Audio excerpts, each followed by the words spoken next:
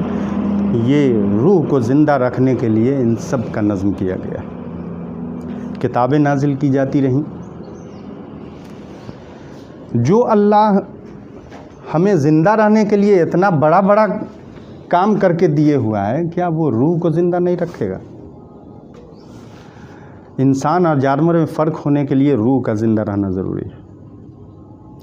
جب انسان کے جسم سے روح نکل جاتی ہے تو اعضاء تو سب کمپلیٹ ہوتے ہیں، لیکن آدمی اسے مردہ کہتا ہے، روح نکل گئی، مردہ۔ تو زندگی اصل یہ ہے روح۔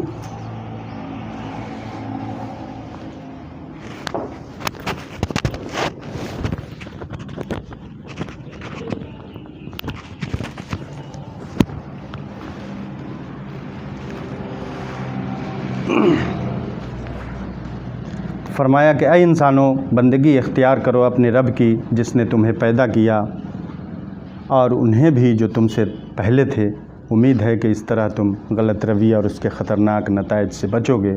جس نے تمہارے لیے زمین کو بچھونا بنایا، آسمان کو چھت، آسمان سے پانی اتارا تو اس سے پھل پیدا کیے تمہاری غذا کے لیے، تو تم اللہ کے ہمسر نہ ٹھہراؤ جانتے بوجھتے۔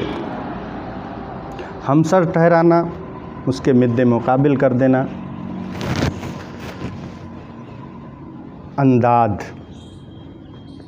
اس کو قرآن نے شدت سے منع کیا ہے، اللہ کے برابر میں کسی چیز کو۔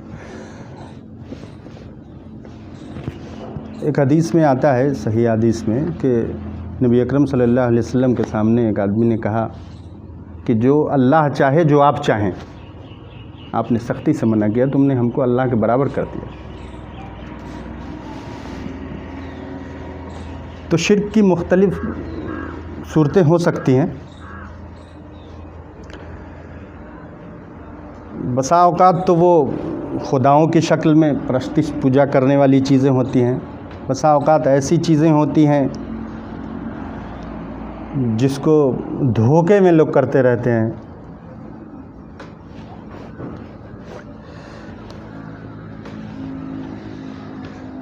آگے چل کر کے جو کہا جا رہا ہے کہ اس جہنم کے ایندھن بنیں گے آگ اور پتھر، تو وہاں جو جلنے والے پتھر ہوں گے، اس میں ابھی آ رہا ہے، آگے آ جائے گا خیر۔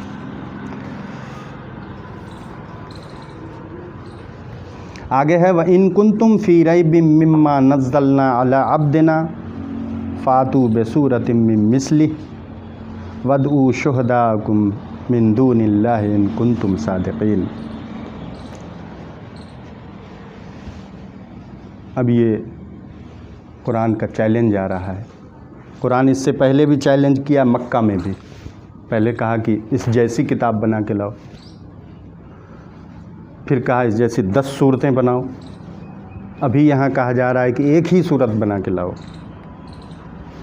یہ ترجمہ، اگر تم اس کتاب کے سلسلے میں جو ہم نے اپنے بندے پر نازل کی ہے شک و شبہ میں ہو تو اس جیسی ایک ہی صورت لے آؤ، اور اللہ کے سوا تمہارے جو جو حمایتی ہیں انہیں بھی بلا لو اگر تم سچے ہو۔ یہ بات اگر ہمارے ذہن میں رہے کہ اس کے مین مخاطب یہودی ہیں، تو وہ شک پیدا کرنے کی کوشش کر رہے تھے اور رسالت محمدی کا انکار کر رہے تھے۔ وہ اس طرح سے اس کتاب کو ماننے سے بھی انکار تھا ان کا۔ شروع کے ابتدائی آیات میں بھی وہاں کہا گیا کہ یہ وہ کتاب ہے جس میں کوئی شک نہیں، اور یہاں چیلنج کیا جا رہا ہے۔ اس سے پہلے بھی چیلنج ان کو کیا گیا تھا، یہ چیلنج آج بھی ہے، اس سے پہلے بھی تھا اور قیامت تک رہے گا۔ یہاں رسول اللہ صلی اللہ علیہ وسلم کی ایک صفت یہاں بیان کی گئی ہے کہ یہ بندہ ہے اللہ کا۔ وَإِن كُنتُمْ فِي رَيْبٍ مِّمَّا نَزَّلْنَا عَلَىٰ عَبْدِنَا، اگر تم اس کتاب کے سلسلے میں شک و شبہ میں ہو جو ہم نے اپنے بندے پر نازل کی ہے، تو اللہ کے بندے ہونے کی یہ صفت اس مقام پر اہمیت رکھتا ہے یہ کہ اس میں ایک طرف نبی صلی اللہ علیہ وسلم کے عزت شرف کا اظہار ہے، اللہ کی طرف سے آپ کی عبدیت کی نسبت کہ خدا سے آپ کے قرب کو واضح کرتا ہے، تعلق۔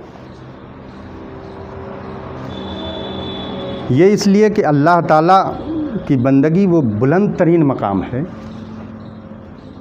جس کی طرف انسان کو دعوت دی جا رہی ہے۔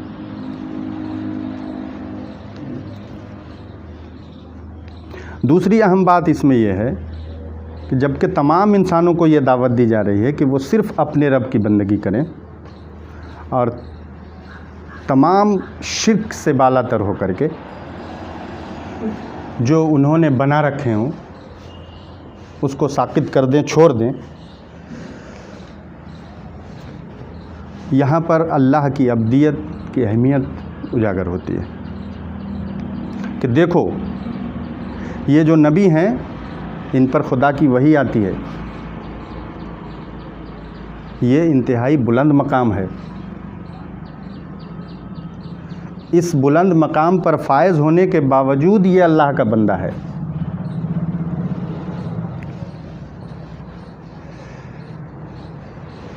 تو اس میں جو کتاب چیلنج ہے، اگر تم اس کتاب کے سلسلے میں جو ہم نے اپنے بندے پر نازل کی ہے شک و شبہ میں ہو تو اس جیسی ایک ہی صورت لے آؤ اور اللہ کے سوا تمہارے جو جو حمایتی ہیں انہیں بھی بلا لو اگر تم سچے ہو۔ تو یہ چیلنج آج تک پورا نہیں ہو سکا اور پھر قرآن آگے کرتا ہے کہ ایسا کر بھی نہیں سکتے۔ ایک سورہ بنانے میں چھوٹی چھوٹی صورتیں بھی ہمارے یہاں ہیں، انا اعطینا ہے، اذا جاء ہے، سورہ عصر ہے، کم سے کم 3 آیتوں کی، تو اس سے قاصر رہے لوگ۔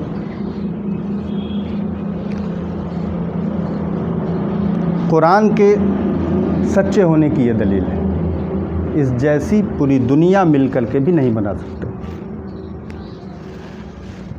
تمام شعراء ادبا کو بلا لو، تمام ودوانوں اور انجینئر کو بلا لو، سب کی مدد لے لو اللہ کو چھوڑ کر، لیکن تم یہ کام نہیں کر سکتے۔ فَإِن لَّمْ تَفْعَلُوا وَلَن تَفْعَلُوا فَاتَّقُوا النَّارَ الَّتِي وَقُودُهَا النَّاسُ وَالْحِجَارَةُ أُعِدَّتْ لِلْكَافِرِينَ، تو اگر تم نہ کر سکو اور تم کبھی نہ کر سکو گے تو اس آگ سے بچو جس کا ایندھن انسان اور پتھر ہیں، جو منکرین کے لیے تیار کی گئی۔